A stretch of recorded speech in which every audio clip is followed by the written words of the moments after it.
Assalamualaikum warahmatullahi wabarakatuh. Perkenalkan, nama saya Melani, NIM 1702-198. Nah, di sini saya akan menjelaskan tentang pengertian dan prinsip bimbingan konseling anak usia dini. Di mana pengertian bimbingan konseling anak usia dini adalah proses pemberian bantuan psikologis untuk diberikan kepada anak usia dini dalam rangka membantu anak usia dini agar dapat mengembangkan potensi dirinya. Dan adapun prinsip layanan bimbingan untuk anak usia dini, yang pertama adalah bimbingan merupakan bagian yang penting dari proses pendidikan. Dan bimbingan diberikan kepada semua anak, bukan hanya anak yang bermasalah. Dan bimbingan harus berpusat kepada anak yang dibimbing.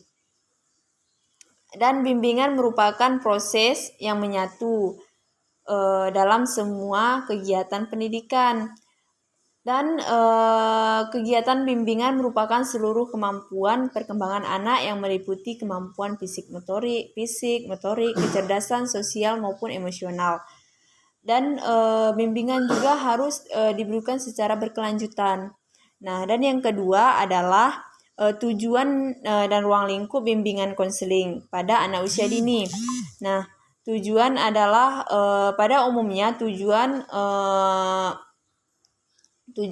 anak usia dini adalah mengembangkan berbagai potensi anak sejak dini sebagai persiapan untuk hidup dan dapat menyesuaikan diri dengan lingkungannya. Dan adapun ruang lingkup anak usia dini adalah suatu layanan pendidikan anak usia dini diselenggarakan sebelum jenjang pendidikan dasar. Dan pendidikan anak usia dini dapat menyelenggarakan melalui jalur pendidikan formal, non formal, dan atau informal. Dan yang ketiga adalah faktor yang mempengaruhi pendidikan anak usia dini. Nah, faktor pendidikan anak usia dini ini yang pertama adalah faktor lingkungan. Nah, di sini faktor lingkungan sangat berpengaruh terhadap pendidikan anak usia dini. Yang dimaksud faktor lingkungan ini di sini ialah hanya ada suara, cahaya, suhu, dan apabila lingkungan fisik tersebut terkontrol dengan baik, maka anak akan merasa nyaman. Yang kedua adalah faktor sosial. Nah, di sini faktor sosial ini sangat berpengaruh dalam perkembangan dan kecakapan sosial anak. Di dalam kondisi sosial ini, anak akan belajar bagaimana bekerja sama, berinteraksi, sehingga anak akan belajar menghargai orang lain.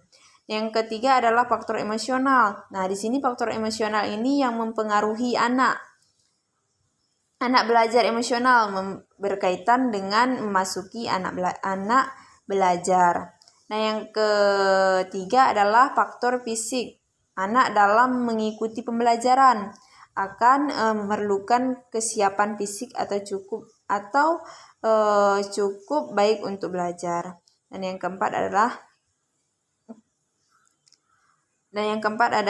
kelima adalah faktor menggunakan pembelajaran terpadu, karena cara berpikir anak yang linguistik pembelajaran yang dilakukan di PAUD. Dan yang keempat adalah karakteristik dan perkembangan anak usia dini.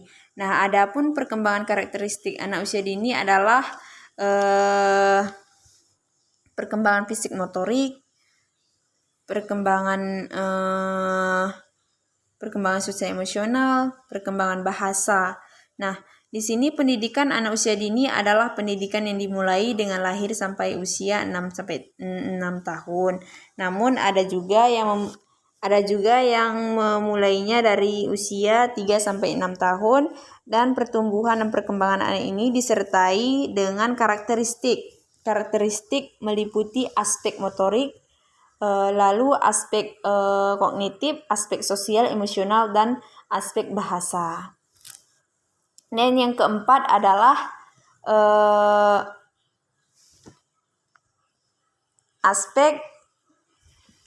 yang kelima adalah aspek perkembangan bahasa, seni, dan moral agama memberikan konseling. Dan masalah perkembangan bahasa, ketidakmampuannya atau keterbatasannya dalam menggunakan simbol linguistik untuk berkomunikasi secara verbal, atau keterlambatan kemampuan perkembangan bicara bahasa anak. Dan sesuai dengan kelompok umur. Dan adapun masalah seni adalah anak dididik bisa bergambar, tidak bisa bergambar, mewarnai, tidak bisa menari, dan tidak bisa mengeluarkan ide-ide tentang seni. Dan yang ketiga adalah permasalahan aspek perkembangan agama dan moral. Nah, kurangnya anak dalam berkata-kata dan berperilaku sopan terhadap lingkungan, keluarga, dan orang lain. Lebih perilaku misalnya tidak dapat menggunakan kata terima kasih, kata tolong, maaf, dan situasi yang tepat.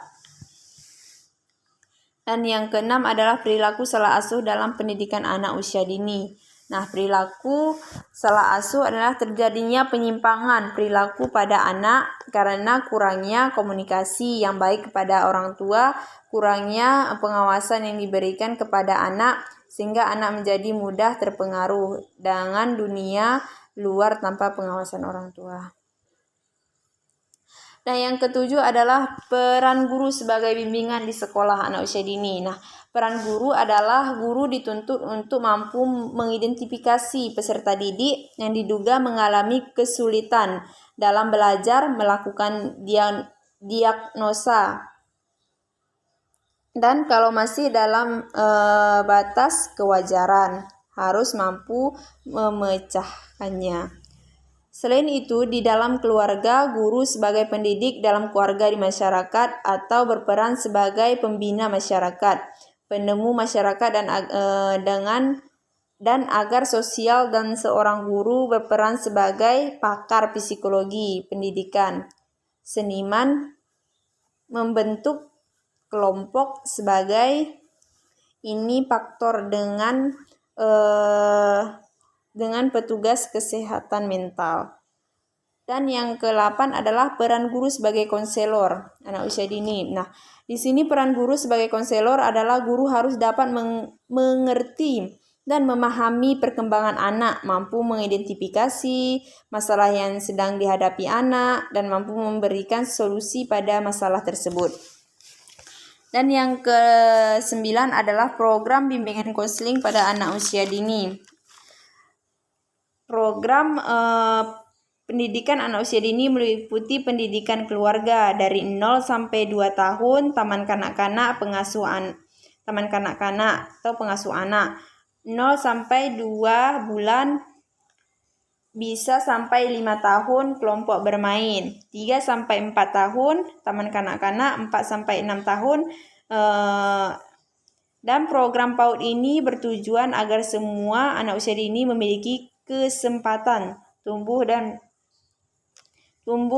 berkembang secara optimal sesuai dengan potensi yang dimilikinya, sesuai dengan tahap perkembangan atau tingkat usia mereka.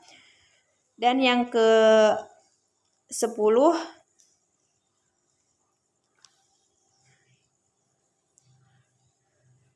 jenis layanan bimbingan konseling anak usia dini. Nah, jenis layanan bimbingan konseling merupakan proses pemberian bantuan yang diberikan kepada siswa secara terus-menerus agar tercapai kemandirian dan dalam pemahaman diri, sehingga siswa sanggup mengarahkan dirinya sesuai dengan tuntutan dan keadaan lingkungan sekolah, keluarga, dan masyarakat. Dan adanya bimbingan dan konseling diharapkan dapat memberikan solusi bagi peserta didik di sekolah. Dan yang ke-11 adalah teknik pengumpulan data pada layanan bimbingan konseling. Nah, teknik pengumpulan data ini yaitu observasi, wawancara, angket,